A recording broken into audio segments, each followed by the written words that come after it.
Hi, everybody. Welcome. Louder? I don't know. Can everybody hear? Everybody good? Great. Um, Welcome. I'm Samantha Johnston. I'm the executive director and curator here at Colorado Photographic Art Center. Welcome to our panel discussion. Welcome to Month of Photography. We had a big kickoff event last night. If you were here last night, thank you for joining us. We have lots of chairs in the middle. Don't be shy. We have some more chairs we're setting up in the back, but there's plenty of places to sit. So today we're going to be talking about AI, but I want to give a huge thank you to all three artists for being here. Laura for traveling the farthest from Finland, thank you. And Phil, of course, right behind in New York.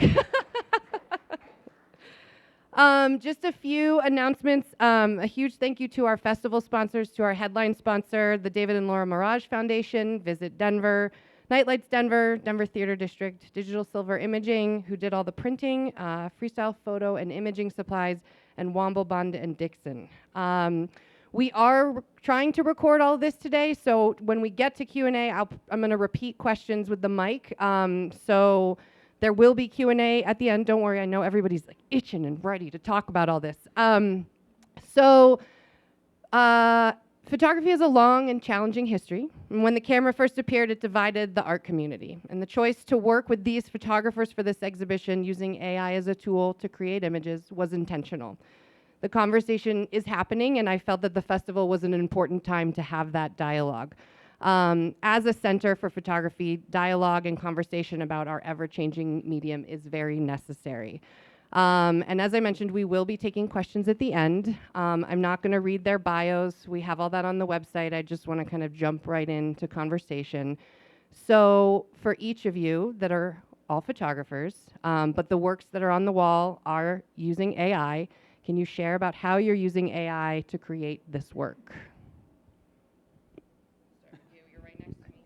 I guess I'm going first. You're going first. How I use AI to create the work. In this project, I'm really exploring, I'm trying to see under the hood of AI. One of the first things that came out about AI was all of the bias that was inherent in the training models. And so I wanted to try to draw that out. And so a lot of this is a collaboration with the AI, what I'm doing here. Giving an open-ended prompt so that it has to solve the prompt. I'm not telling it exactly what I want. I want it to interpret what I'm giving it as a prompt. And in this case, it comes back with a very, very clear point of view, and that's why I've obsessive-compulsively continued to generate hundreds of these every month for a couple of years now.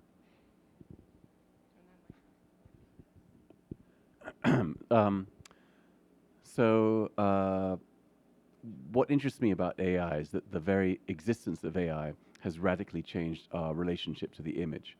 So because AI exists, everything is true and nothing is true simultaneously. And I find that, and it makes history elastic, it makes facts elastic. And so all of the work I've been doing with AI is around this idea of invented history. And so that's what that stuff in the back is. It's called Another America, and it's sort of an invented history of New York City in the 1940s and 50s. Does that answer your question? That was amazing. Do you want to, wait, you're not done yet. Wait, back, get back. I messed up.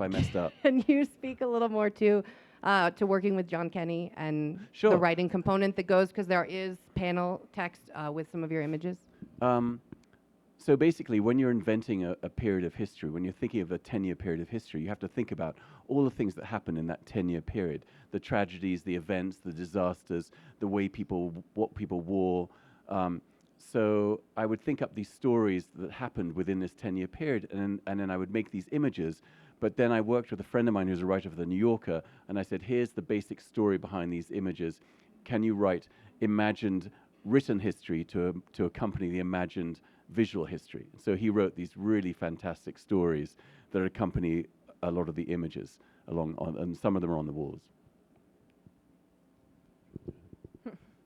Okay, hello all. I'm a bit nervous, but so in my project, the image of a woman started from the idea that I wanted to discover Finnish history, photographic history, and I wanted to find out how Finnish women have represented in photographic history. And I think before the film industry, it was quite just letting women be as they are without male gaze.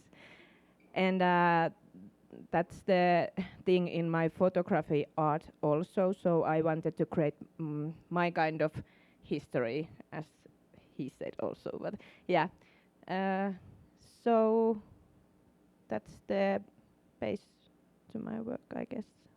Yeah.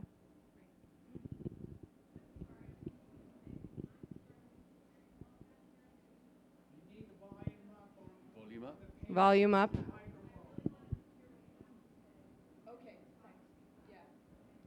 Well, give us 1 sec. We'll adjust the sound. Sorry, we tested earlier. Thought everyone could hear. There's a seat right in the front for extra volume.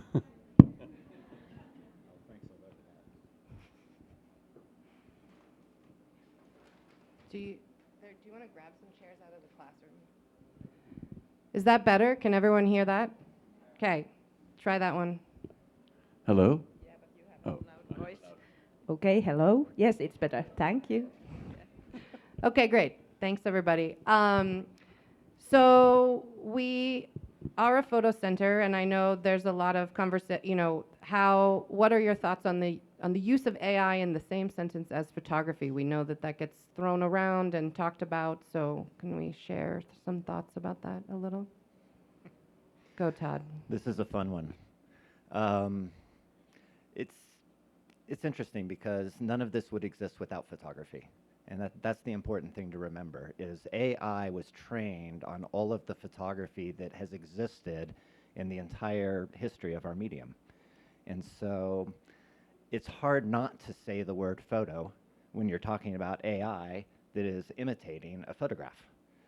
In fact, the Denver Post printed one of my images in last Sunday's paper. They credited my name incorrectly, which I got a kick out of. So images of people that didn't exist credited to a person who doesn't exist.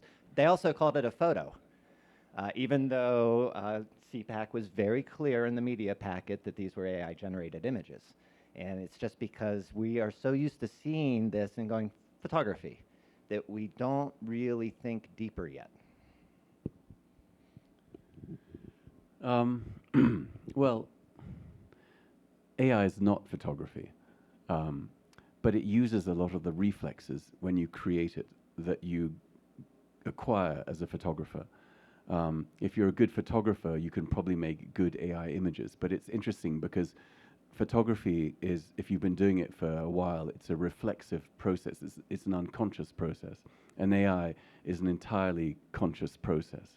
And so intellectually, it's really interesting how you make work with AI. But I think that it's a mistake in some ways to compare it to photography. I noticed yesterday people were looking at some of my images and talking about how there's all these glitches and there's these things that are wrong with the images.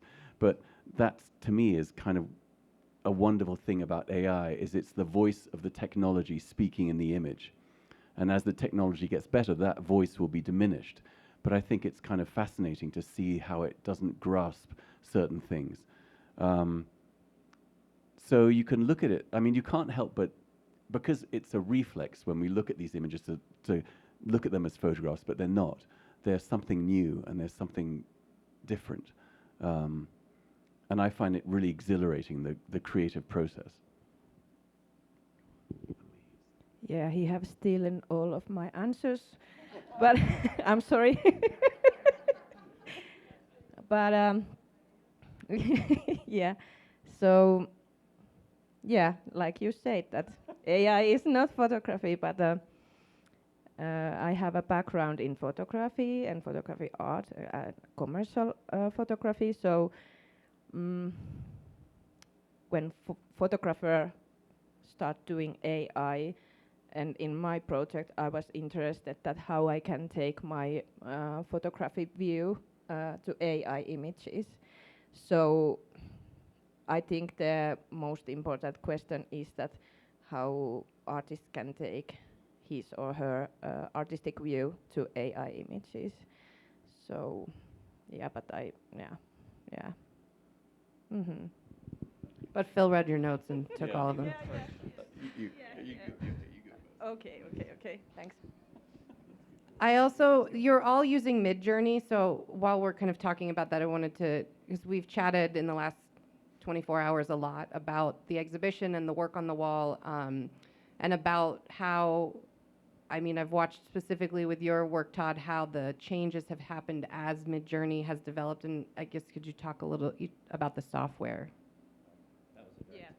Yeah. I guess I will answer that since it was directed at me.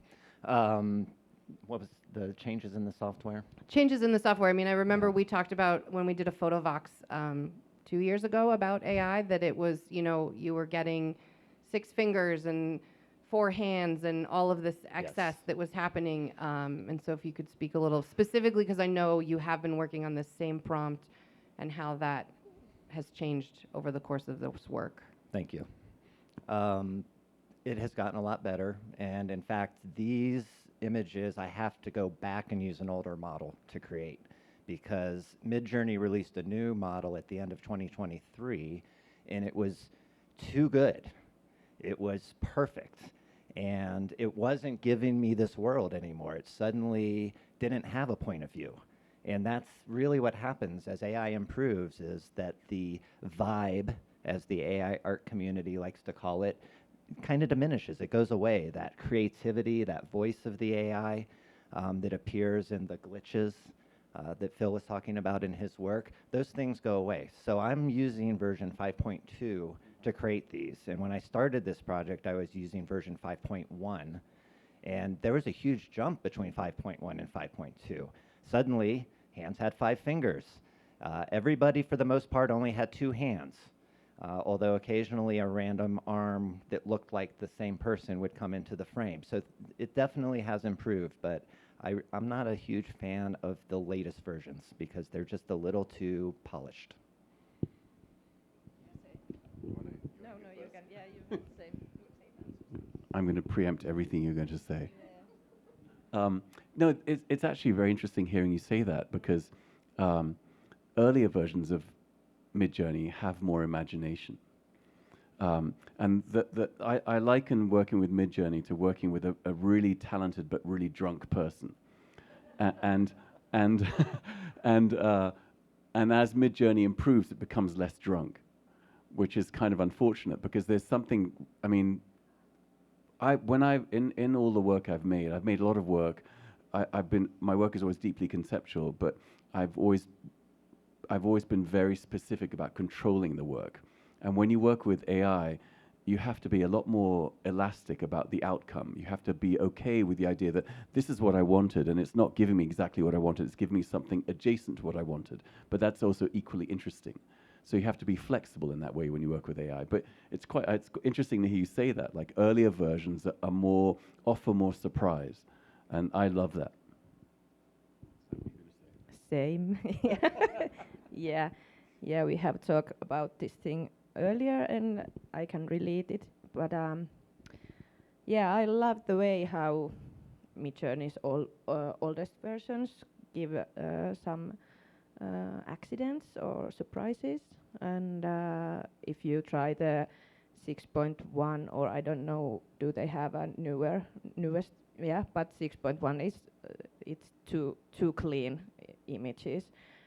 And yeah, that's why I'm.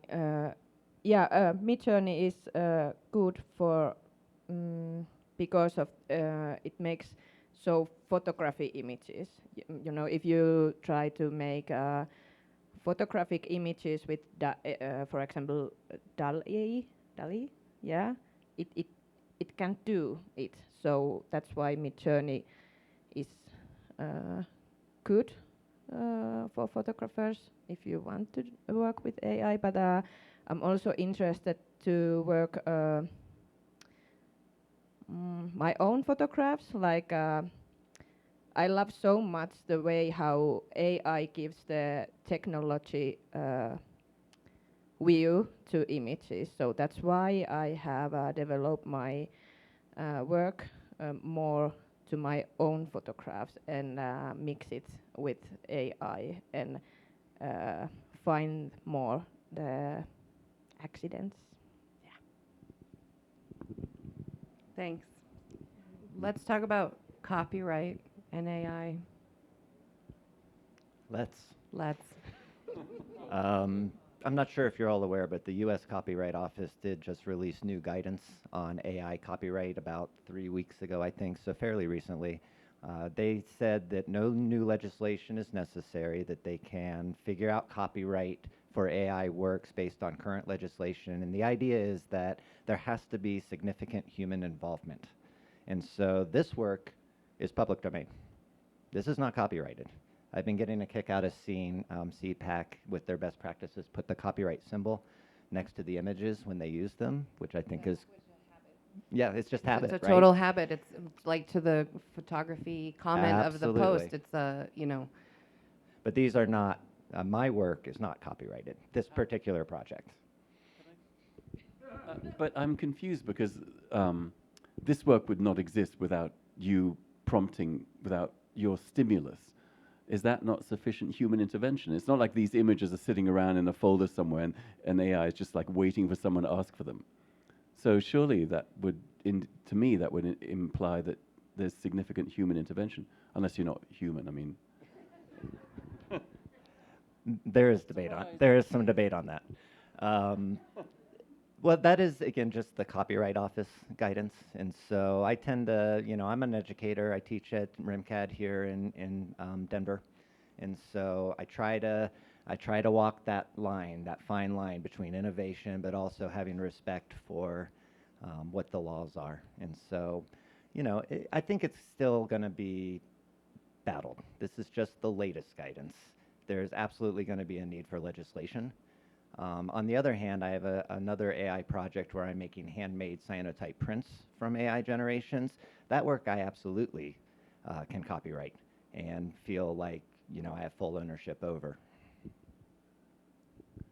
well, that's your first mistake, is following the laws as an artist, man. I don't, I don't really have. Honestly, I don't have any opinion about it. I'm grateful for the technology. I find it really exciting. I think that my job as an artist is to be curious. You should be opening every door and looking through every window as an artist. That's your job. So this is really interesting to me. And also, if I want to sound pompous, which I really make every effort to do, I'm a conceptual artist. So for me, I'm talking about the death of truth, the demise of our relationship with imagery. So to do that, I must use AI, because conceptually, that's the tool for the topic. And then again, I also find it interesting and exhilarating that it will go as far as you want to go. And for me, that's incredibly exciting, because it's almost intimidating. And it also means, I think, that you have to work harder, because the great Achilles heel of AI is it can polish turds exceptionally well. So it can make mediocre ideas look good. So you have to make sure your idea is incredibly powerful and incredibly precise. Was that all that you were going to say? All that stuff, right? Okay, so this feels kind of in English class, and there's 50 English teachers. So I wrote something up about this thing, and I read it. So correct me if I say it wrong, but yeah. So I acknowledge. How do I say it? Acknowledge. I acknowledge. Acknowledge the ongoing discussion about AI systems being trained on images without explicit consent, and I am aware that many see this as an ethical and legal gray area. However, I personally do not feel concerned about the possibility of my own images being used in AI training models. As I understand it, AI does not directly copy individual images, but rather generates new compositions based on learned visual patterns. More importantly, I have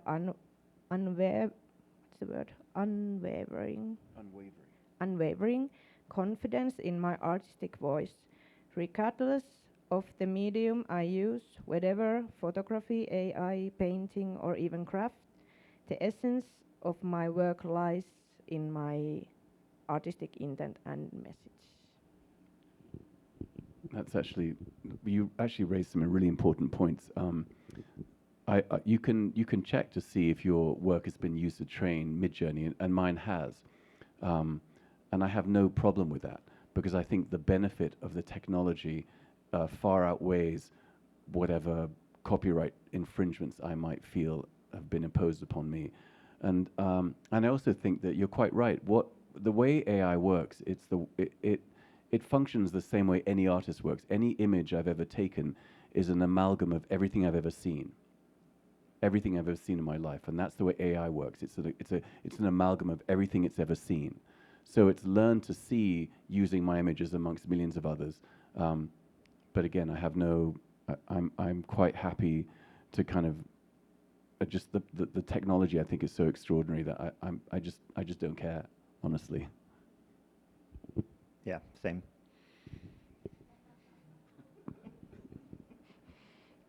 Thank you all. Thank you, Laura.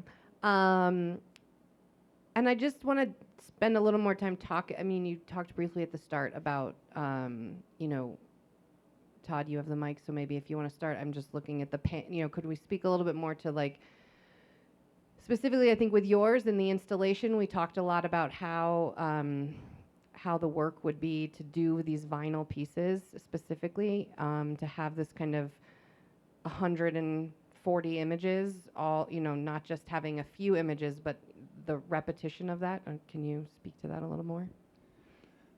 So for those who are not aware, I have over 4,000 of these. And so when Samantha invited me to this show, you know, one of the first challenges was, well, what do I show? And, you know, I don't want to, first of all, as much as I would like to just wallpaper this entire room, that would be unfair to the other artists that are presenting. So I wanted to make sure that I could show a lot of work so that you could understand the scale of the project and how consistently the results come back to me time after time after time without completely overwhelming the exhibition. So I'm really happy with these vinyl. Who was your vinyl person again? Neil, the vinyl guy. Big shout out to him. Mad Graphics 303. Mad Graphics 303. Give them your business. And Phil has an amazing book we do have a few copies of if people are interested in purchasing. So for Phil's work, I specifically selected from that. It's amazing. Don't be so modest. So, well, look, one of the things that's so exciting for me with Another America is it's not like taking photographs. It's more akin to writing a book or making a movie. And so you're thinking about all these things that happen in the world, and when you start thinking about what happens in the world in a place in the space of 10 years, it's an incredible. It's such an imagination, a feast of the imagination, because you're thinking, like I said, about, for instance, there's a couple of images in the back there around a flood, the consequences of the flood, around that woman, that little girl with the bubble is a story about a pandemic. What's behind it? Then one of the things when you're thinking about recreating a time and a place is you invent everything. Like, for instance, you think about inventing landmarks in a city that never existed. So that image there with the gun is an imagined landmark in New York City that never existed in the 1940s. And I've never had the ability to create a world or to write a movie or a novel with such convincing depth, and that's exciting to me. Sorry, Samantha, can you repeat the question, please? Yeah. I was offline. No, you're. Can you speak a little bit more to your series and the use of historical images and the newer, you know, how that balance of the work that you're creating in your series about Finnish women? Yeah. So how I implement the historical point of view. Yeah. So as I said, I started from Finnish photographic history, and I am curious how Finnish women have represented. And yeah, so my work made a lot of research in Finnish photographic archives. We have those in internet, so I started from there, and of course from my mother's photo albums and whatever I have seen. You know, I think as an artist that we have a huge data set in our brains.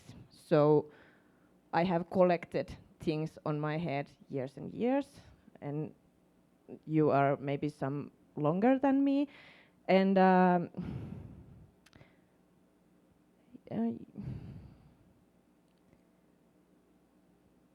yeah, and somehow I wanted to like create a new kind of story or history about women, and because I have photographed Finnish women that way also, without male gaze, as like I said, or without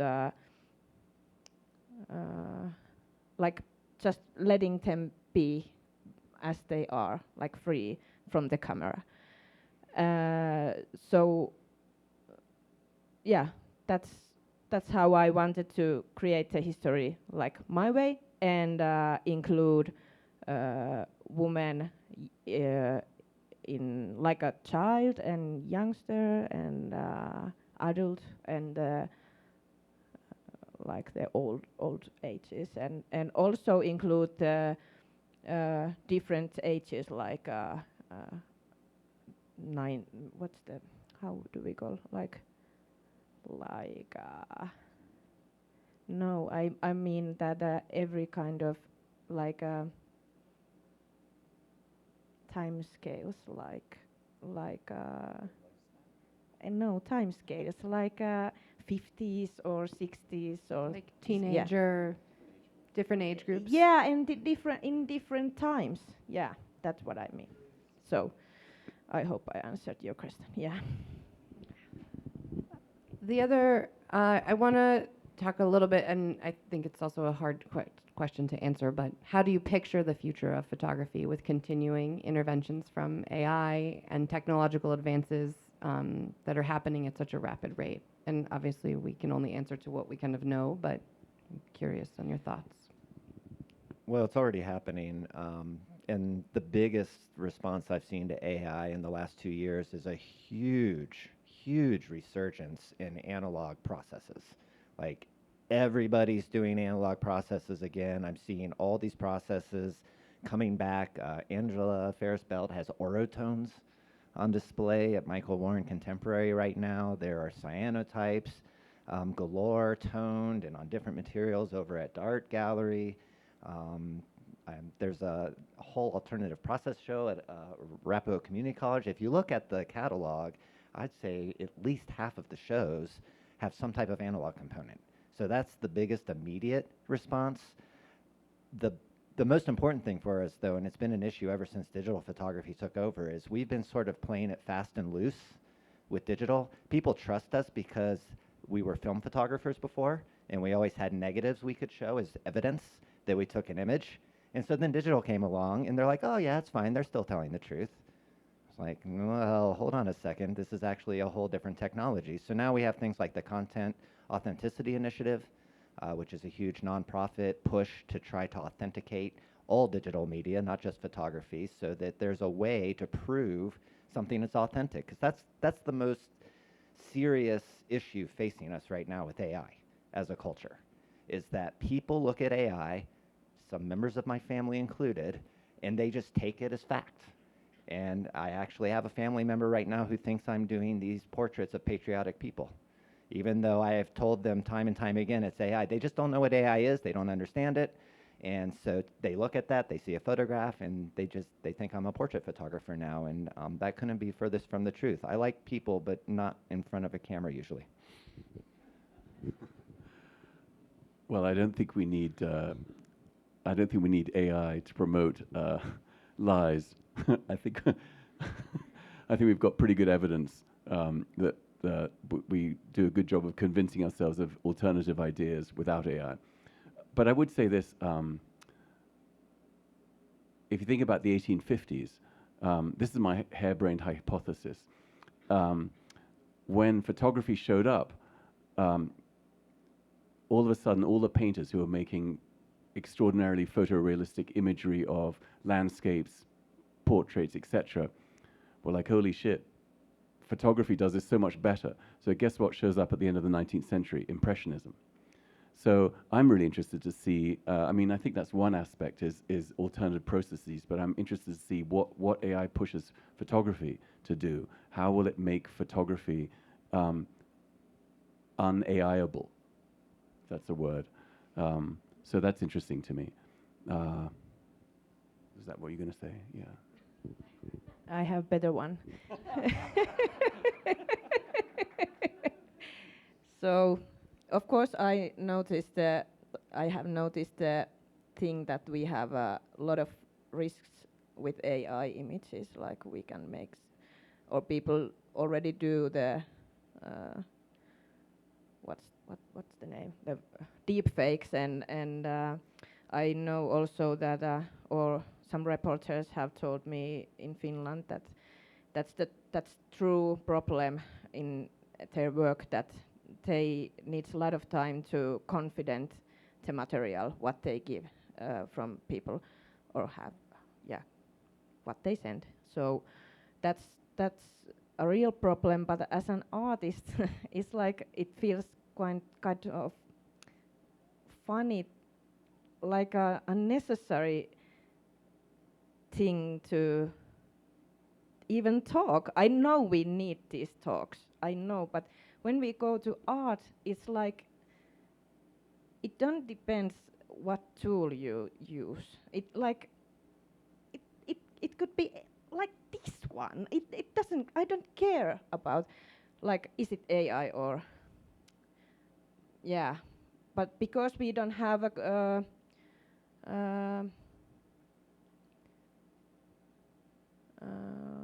straight lines, or the lines are so blurry still. It's we need those talks, but I had something on my mind. Can I get it? No, it went. But yeah, something like that.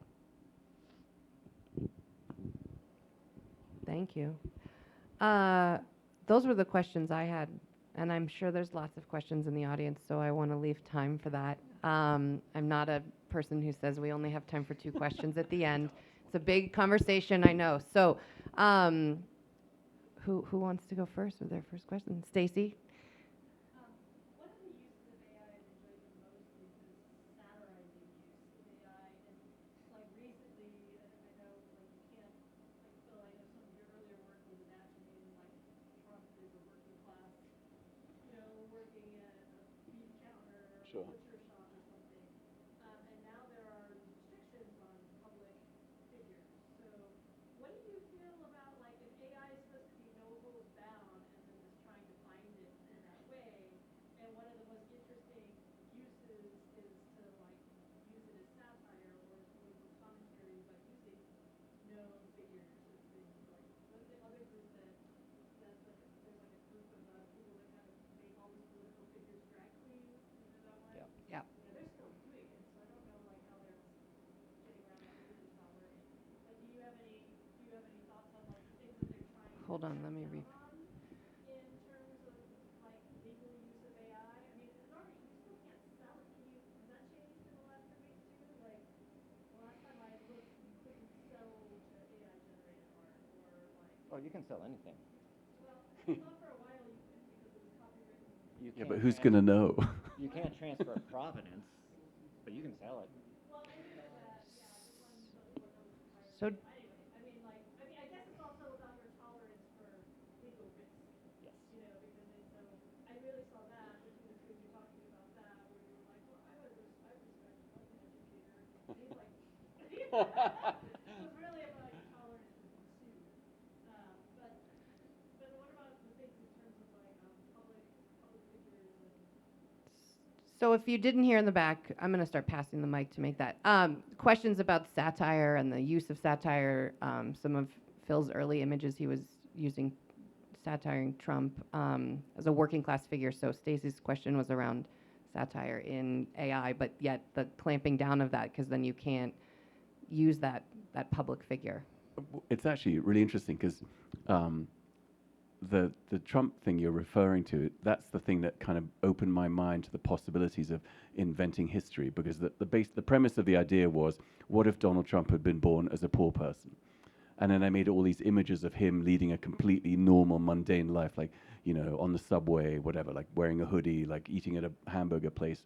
And then it really but I went back to redo those images a few months ago, and I couldn't. Because, as you say, they're on our parameters. But there are ways around it. Actually, So the way they prevent that is they just have a filter. So when you type in the prompt, the filter picks up that keyword, and then it just says, no, that's forbidden. And so all you have to do is figure out other ways to describe what you want. And one trick I learned with that particular figure was, with this project, I started exploring some tangents, and one of the tangents was a photograph of a typical American committing political idolatry. That prompt returned 50% Trump. So did I understood right that we are talking about the risks of selling AI and boundaries, like things you can't do. you because can't there are do, yeah. parameters. So like in my works, there's some nudity and things, and can I show those images, or do I am I afraid of the boundaries, or Well, yeah. no, are there things that AI won't let you do?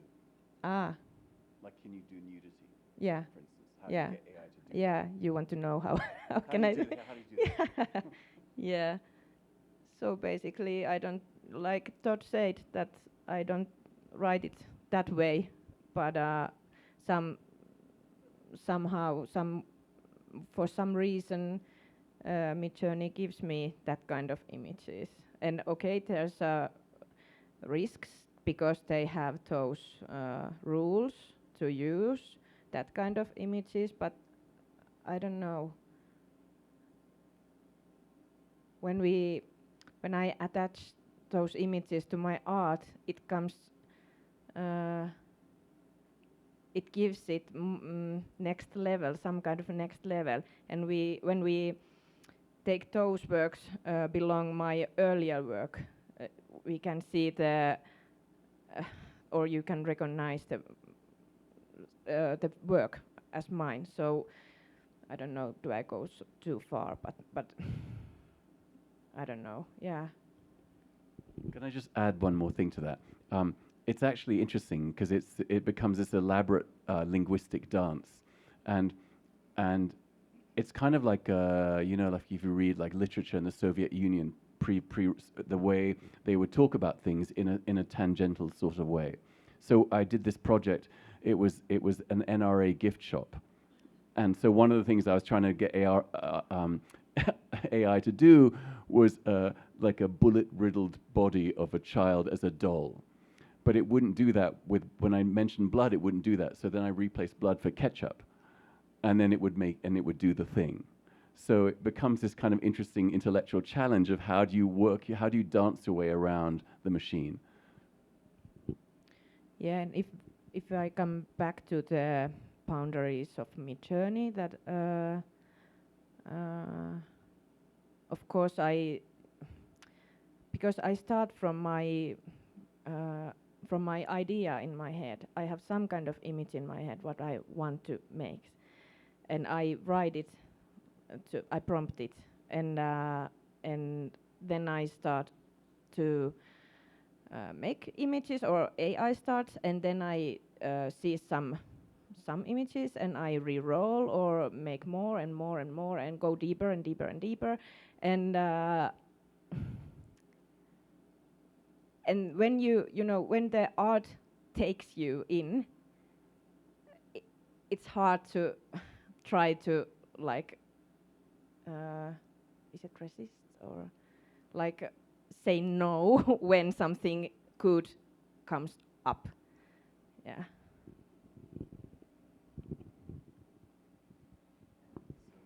So many questions. Who wants to go? I'm going to hand up. Oh, God. Well, my favorite note was the death of truth. And that's the one that sticks with me on how we're separating from reality now and where we are as a society not believing anything now. And it leads into so many things of the holes of conspiracy theories and things that I see this new generation unconnected in a very strange way. And I just wanted to know how that ties in. You know, photography's been faking it since it started, and it's been stealing and faking, and it's just opened that up of us reviewing what traditional photography really is. It's a lie, but in its own way. But my thing is societal.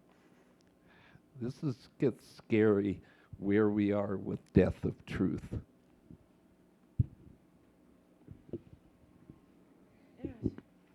So, do you know what's the truth? Who knows what's the truth? We don't know what's the truth. Yeah. It's like, I don't know, as an artist, maybe I try to find it out, but do I, as an artist, do I need to prove the truth? Or do I want to impress the truth what comes out from somewhere, from maybe data set in my head, or I think from soul level? Yeah. I mean, if you think about it, you know, photogravure, right, and the dissemination of imagery of photography started in the 1920s, right?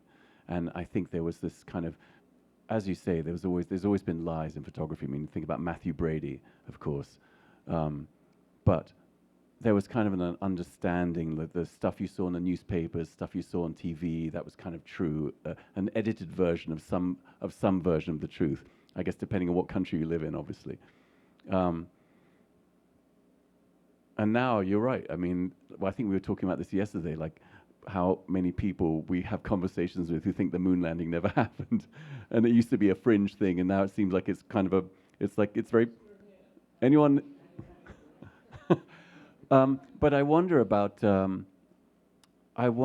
what truth meant in like a pre 20th century society, like in a 19th century or 18th century society, when people couldn't read, there was not a dissemination of information other than like through paintings possibly, or conversation or gossip. So what did truth look like then? And I wonder if we're going to return to some version of that society. And I wonder if people will even care, like as long as they can get their Amazon deliveries, you know, maybe it's not going to matter to most people. They said what I was going to say. No, actually, the truth issue is a big issue. As an educator, I think a lot about visual literacy and the need to actually teach people how to read images in this country. We make students take English every single year throughout their entire education, but we never once have a class that's required on how to actually read and understand images. And as images become more nebulous, I guess, harder to pin down whether they're real or not, where they came from, what technology even created them, that ability to really read an image and understand it is critical if we hope to survive beyond Amazon deliveries.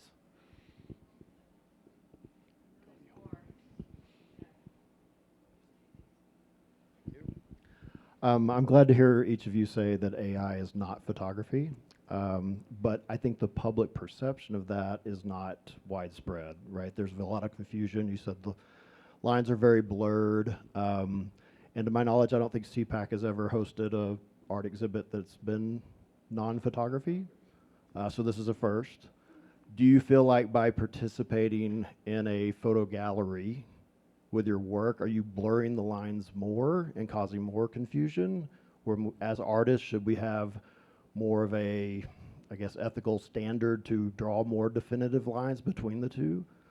Because you said itself that AI is definitely not photography, but here we are in a photography exhibit during the month of photography, seeing AI images. So just your thoughts on that. I'm on fire. Yeah. So I don't want to make any statements here, but yeah, I do. I just completed my master degree in photography art, and I think when we go in art, it, as like I said, it doesn't matter when we go in art, but when we go to news or commercial photography, I don't know. I kind of like commercial AI images also. They make some companies make very well work.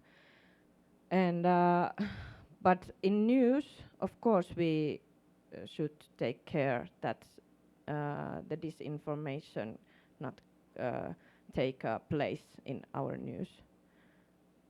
And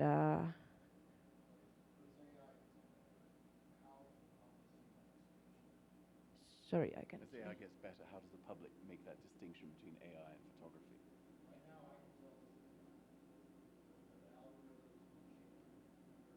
Yeah.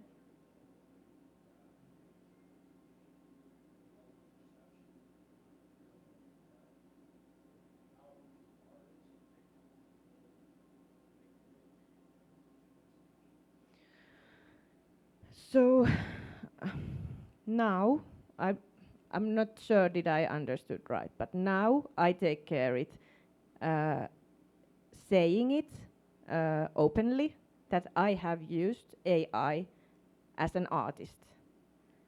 And if you go deeper in this idea, I think it's possible to get, because when artists use any kind of tool, it's like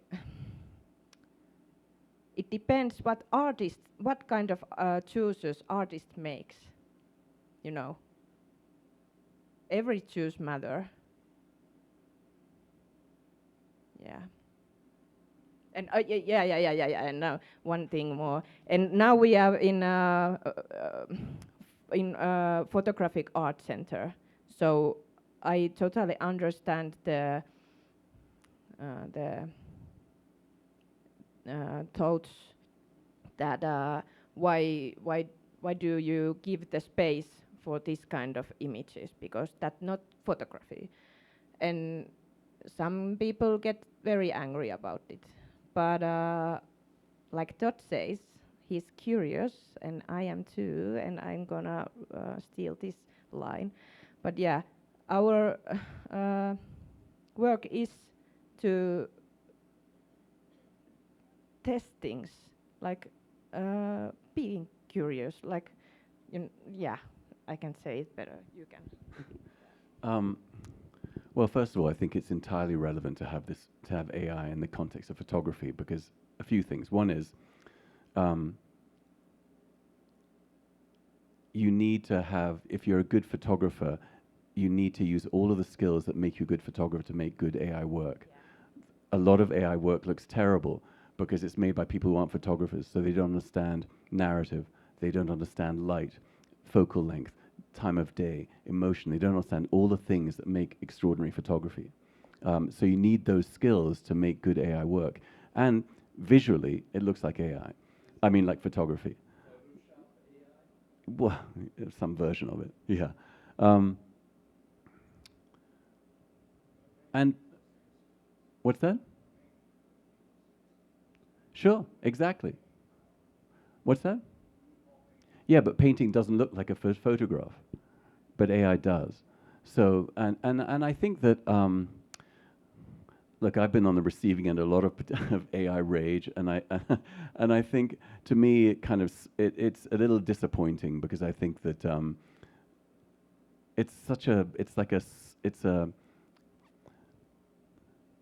it's a historical reflex. Think about the reaction that Stephen Shaw got in the 60s when he was making color pictures, and the idea of photography was black and white photography was art, and color photography was not, and people reviled him. He was abused for making color photography. Now he's a titan of photography. So what we're doing now is we're repeating the same old reflexes.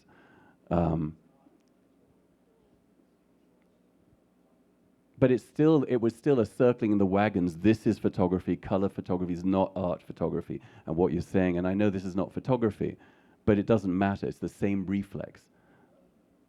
Well, to you it does, but I think in a couple of years' time, it's not going to matter at all. I don't think it should matter. I don't think it should matter at all. It doesn't matter what the tool is. Ultimately, for me, as an artist, what matters is the work good or not? You don't look at a painting and go, well, you know, it's done with brushes. It's not watercolor. It's oils. So I'm not sure. Ultimately, the thing that matters is the final product. Is it good? Is it saying something important for me?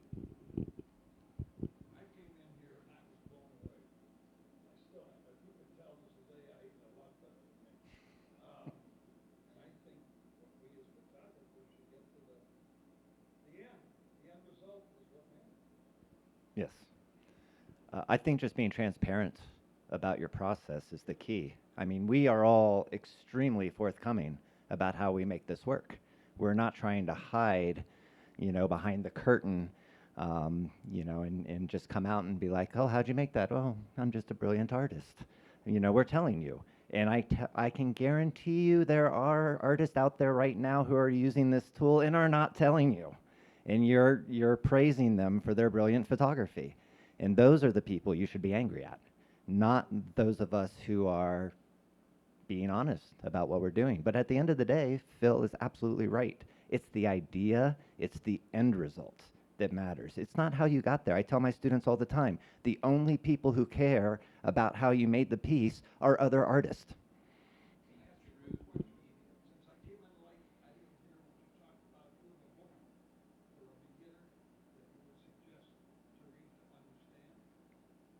A book about you mean how to make AI or don't say photographs. This chap here will have a go at you on your way out. You're going to find your tires slashed. There's no book. So I've just fumbled my way through it. I'm not a particularly technological person. I was never really interested in technology. But just so everyone knows, I make all this work on my phone. Yeah, because what that means is I can make work at any time instead of when I'm waiting for someone at a coffee shop, I can make art. But I would just suggest downloading the programs. There's plenty of YouTube videos and just experimenting, and you'll get to somewhere you like. Also, Midjourney has an excellent user guide. Midjourney, they have an excellent user guide for the program, so definitely check that out. And they also have a Discord room. And one of the things you can do is they have public rooms that people are generating images in. You can just go into those public rooms, see the type of work people are generating, and then look at their prompts and get ideas about how you might be able to do similar things. So that's something I would recommend. It's on the Discord server. Yeah, Discord is a social media platform which Midjourney runs through, and they have a room there. Oh, yeah, they did add a web browser thing, but we're all old school, so we still use Discord. I use Discord also, but I know these things. So no. No. Yes, please. So you've been talking about how these images relate to photography, and we've kind of touched on this a little bit, but what's most interesting is how they relate to reality. And that's the thing that's interesting about photography, is that it's tethered to reality in some form. Someone mentioned earlier, I think you talked about the Brady photograph, you know, like what is reality and what is truth. So also talking about that this program has been trained on all of the photographs that have existed. I think, Laura, you mentioned your images not wanting to contain the male gaze. And yet, if it's trained on all the images that existed, it's absolutely being trained on the male gaze. So I'm interested in you all talking about, kind of talking past its relation to photography, and talking about your commentary on reality and our perceptions of that.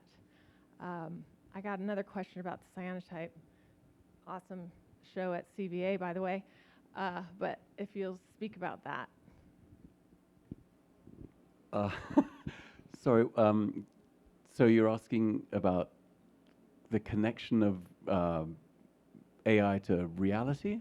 Well, no, how your work as an artist is in conversation with photography's also depiction of reality and Sure. the assumption that viewers make when we look at these images and Sure. also photography to things like truth and reality and a story that it's telling about human existence. Okay.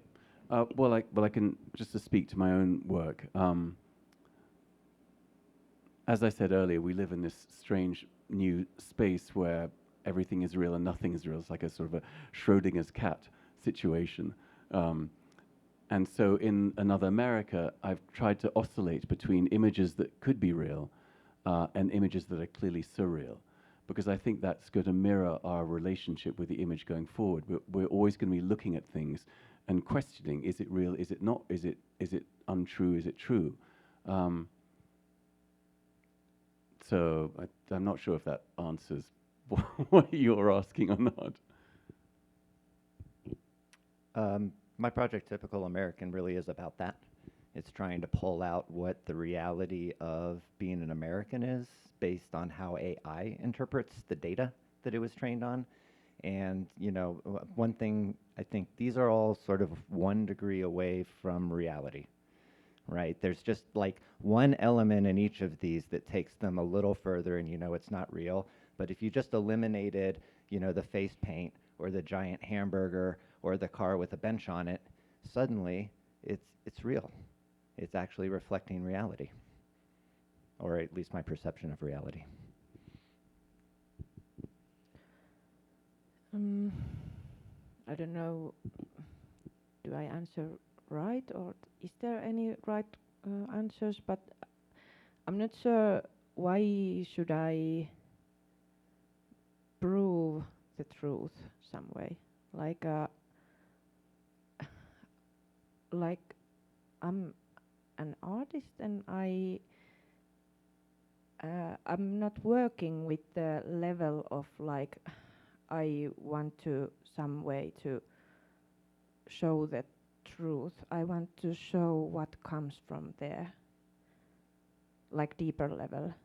So I told you the story behind this work, the historical point of view of Finnish photographic history, and I wanted to make my way, write the history from my view, how I can want to let those women free. And that's the thing what I recognize from the Finnish photographic archive also before the film industry. And that's the thing which resonates in my work deeply. And yeah.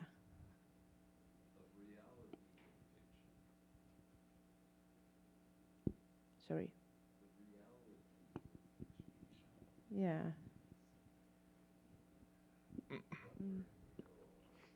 Yeah, and I think that because as an artist our work is to offer different kind of thoughts, and yeah. So I have a question. So social media and algorithms have kind of created like this lack of individualism and like this monoculture in the past few years. And the more and more AI gets used, how do you think it'll affect artist individualism in the long term? I'm thinking when AI becomes more normalized, more standard, and it's less as we see here as like the principal process, but instead like a supplement to other forms of art, right? So I know in music, like a lot of producers are using clips of like other of fake voices in music while the rest of the track is still produced by them, right? So kind of what are your thoughts on that? So I don't know if you listen nowadays music. It's and if you put it belong to music like before 2000, it's like a very same style. You know, the same producers do our music nowadays. And I know there's reasons to be scared about do the art go to too similar. Can we recognize the artists from all that stuff? But still, I believe that I don't know. Do I work with AI in next few years? I'm interested in now, and like I said, I trust more to my artistic view. So, and I really hope that every artist believes their point of views and they do what they really want to do. And if you try to make things to for that you get more likes on Instagram, I think your art is in wrong track.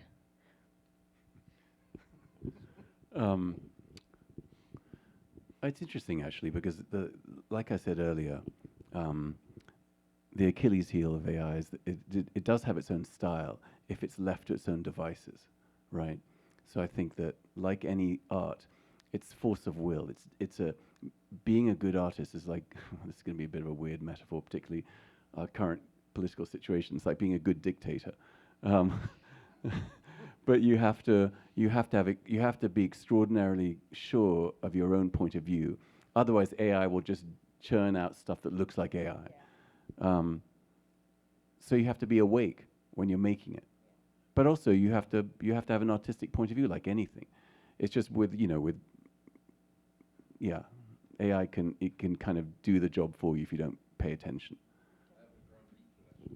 Grumpy, please. Oh. You want to?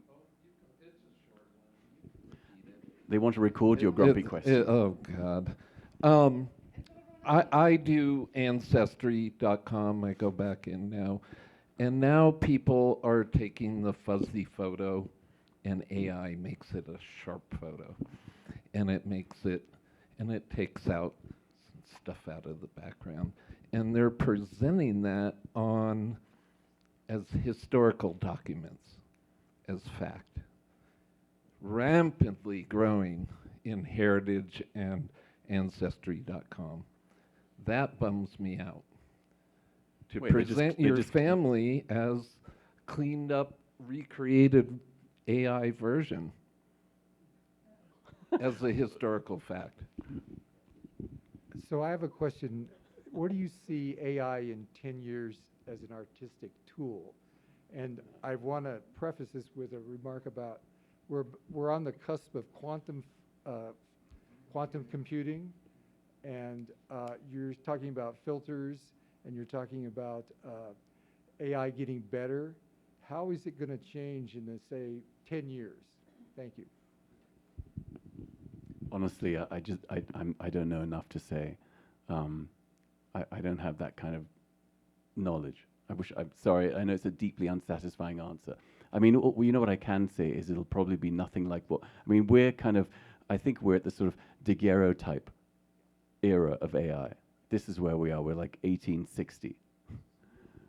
Yeah, but it's going so quickly. I mean. I can help you. So, for example, in film industry, people are afraid of AI because the AI takes the works because the film industry need many kind of workers, like voice workers and you know the old things. And Yeah, there's reasons to be afraid, but still, in my work, I'm trying to keep on track. Like I'm a optimistic person, so I want to learn new things, and more than to be like so. Like no, I don't want to do this and this and this. Like I'm curious to know how can I use it? How can I make it as a my professional job? And I don't know what it is in 10 years, but now I think it helps me a lot in my work, not only in my AI art, in my work as a preschool's special teacher, as I do nowadays. I use AI um, to plan my work with kids. So I think AI comes to make some works easier. Maybe some workers don't do their work anymore for AI, but I don't know. Same time, we people want to be more free. Like we want to 6 hours work times, and now we are maybe getting there. So is that I'm not that scared. Like I see more possibilities than the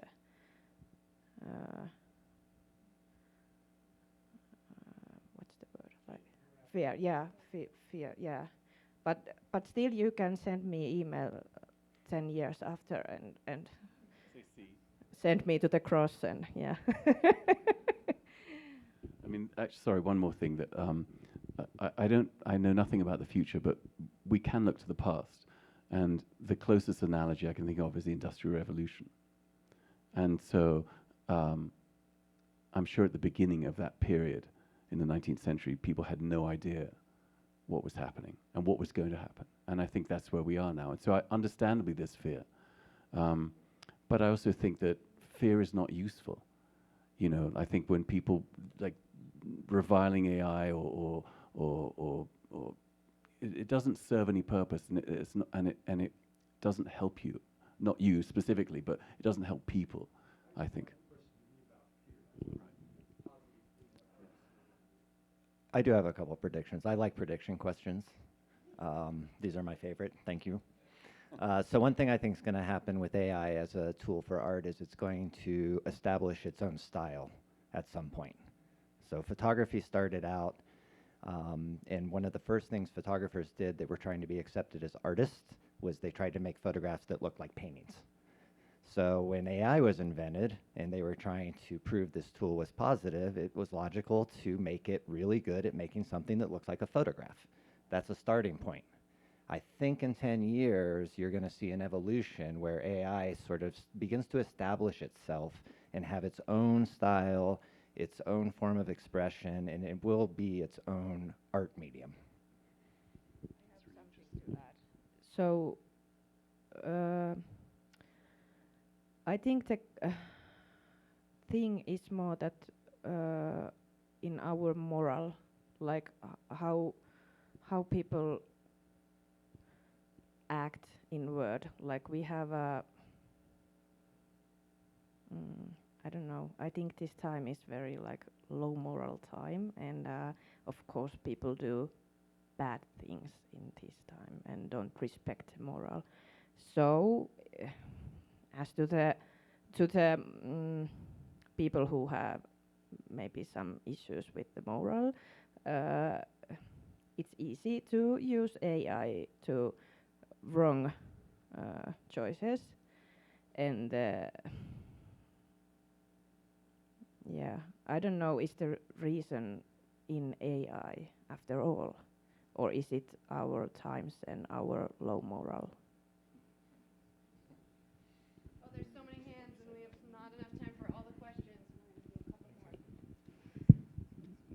I think it's safe to say everybody in this room knows that the American flag has 50 stars on a blue field.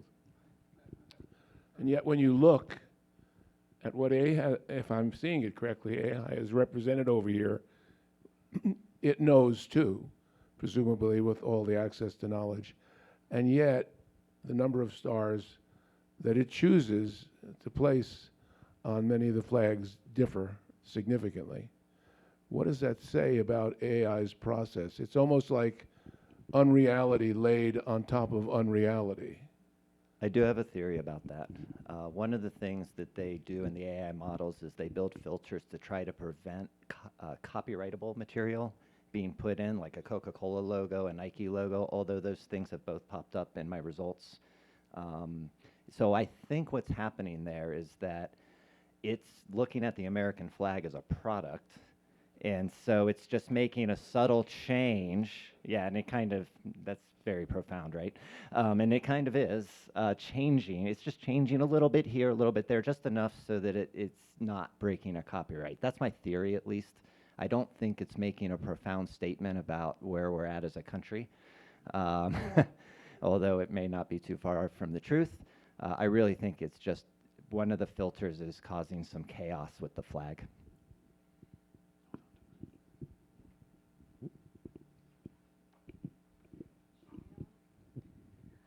I'm not a photographer, but I am a philosopher. So I have to ask the question, what effect do you perceive AI will have on the consciousness of people? And do you feel any responsibility toward the shaping of that new consciousness? Wow, I would be so lucky to shape consciousness. That would be awesome. Boy, that is a really profound question. I'm going to pass the mic and think about that for a minute. Well, I would just replace AI with the word art, because I think since we're artists, we're talking about the art. It's just whatever we make, how does that affect people's consciousness or not? It's not AI. AI is a brush or a tool. It's not something that reworks people's neural pathways, unless you've done something amazing artistically that reworks people's pathways, which is, of course, the goal for all artists, I guess. But I don't think it has some greater capability than any other tool. I mean, what we're living in right now is we do have a perfect storm of perfect technology-ish AI and perfect dissemination, the phone. So, you know, if you do something extraordinary, a lot of people will see it, but that applies to any kind of art, whether it's painting, sculpture, whatever it happens to be. Can I see who asked the question? Because you, yeah. So this is so good question, because in my personal life,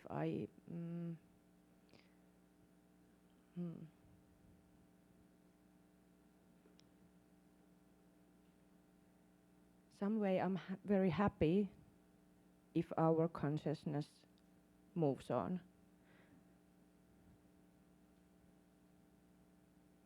Yeah, maybe that's enough. Yeah. I thought about it a little bit.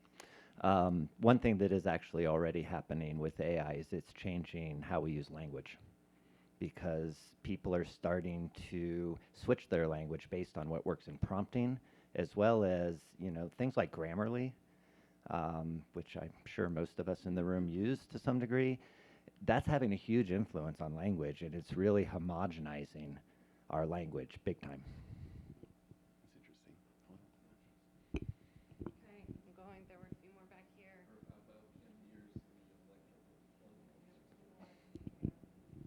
here all day. Thanks. I find the term AI a bit annoying. It's like saying I'm a pigment painter. People might not realize that every technology company on the globe is under a lot of pressure to put AI into all of their software. And so I'm wondering if you guys already see that there are better terms.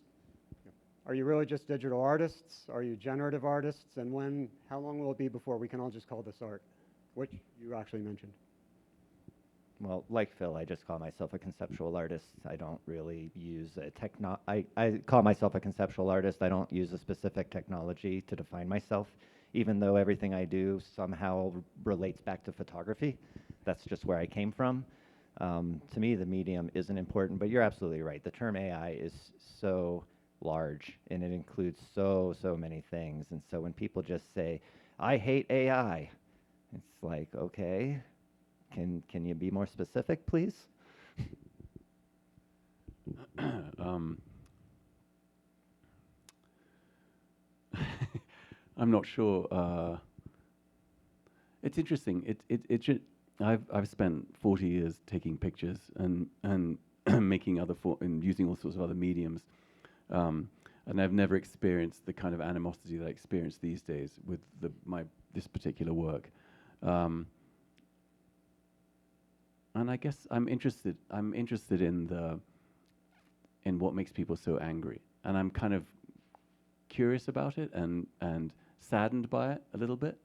And like you say, it should just be art, and either it's good or it's not. Really, that's all that matters. Again, doesn't matter what you use.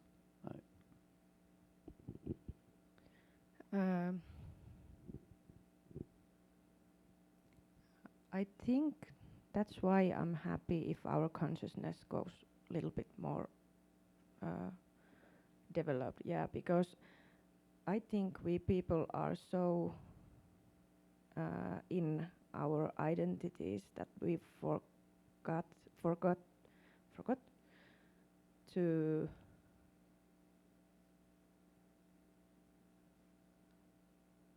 like it's very hard to say that, like, just be okay. I can say that I have studied this and this and that, and I can say I'm an artist, but who cares after all? Maybe you care and you care, but and maybe some museum cares, but still, like, I try to think things so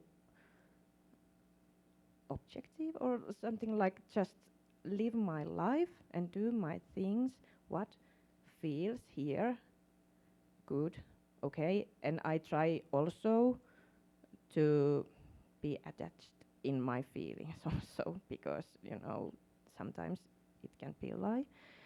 So yeah, if you want, so I can say I'm an artist. Yeah, as I said, I don't want to categorize it some, like, any kind of way. Yeah.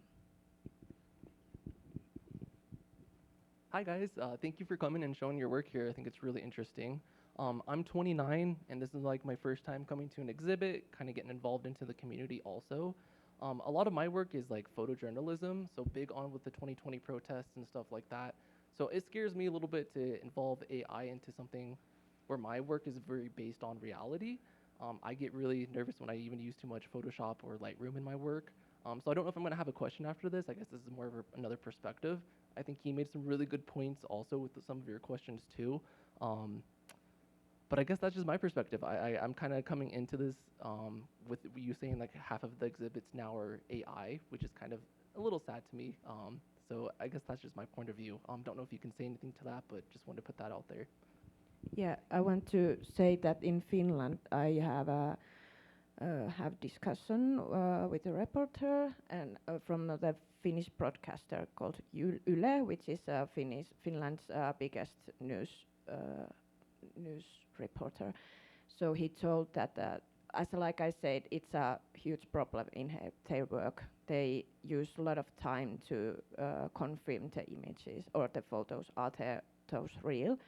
And that's why Yle have started the team for the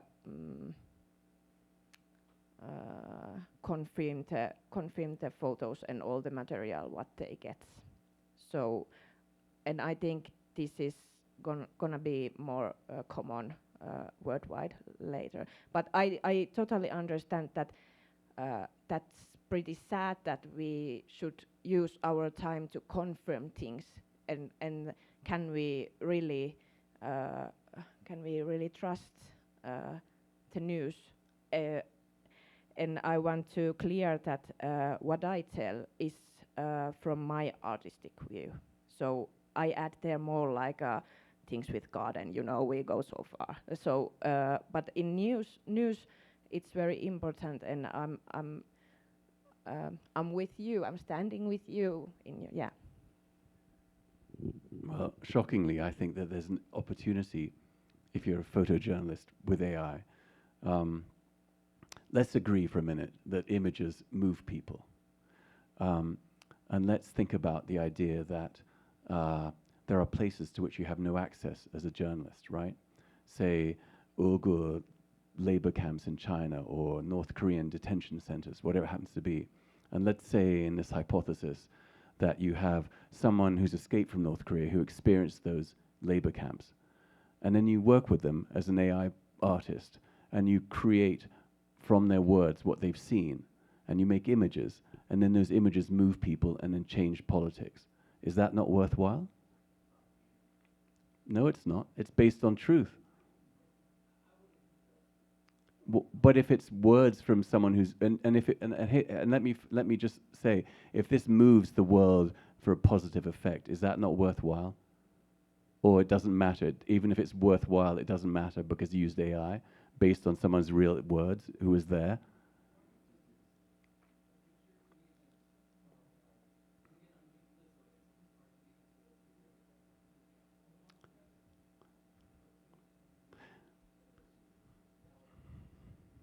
It has been, but for a very short amount of time in human history. And I think that things are going to change. So I really believe that we can spend time fighting it, but it's like shouting at the sea. It's not gonna make any difference. So it would be smarter if I taught a class at Eddie Adams' workshop a few years ago with a photo editor from the LA Times, and they were all photojournalists, and I'm a conceptual photographer, so I'm not bound by the same rigorous scripture that photojournalists are. It's easier for me. Things are much easier for me. But I think it's a mistake to fight things that you can't fight, because it would be smarter, I think, if I can allow myself to give you some advice, to look at it and say, how can I use this to further truth? How can I use this to change the world for the better? And on that note, thank you, Phil. Thank you, everyone. Thank you, everyone, for coming today, for participating, for your great questions. Thank you to all the artists. And we are going to close it out today. Also, Phil has a flight to catch. And he's a very nervous flyer. So thank you again. Please grab a printed guide. Please, there are so many amazing events happening throughout the month. So please join us and look at the festival guide. Thank you, everybody.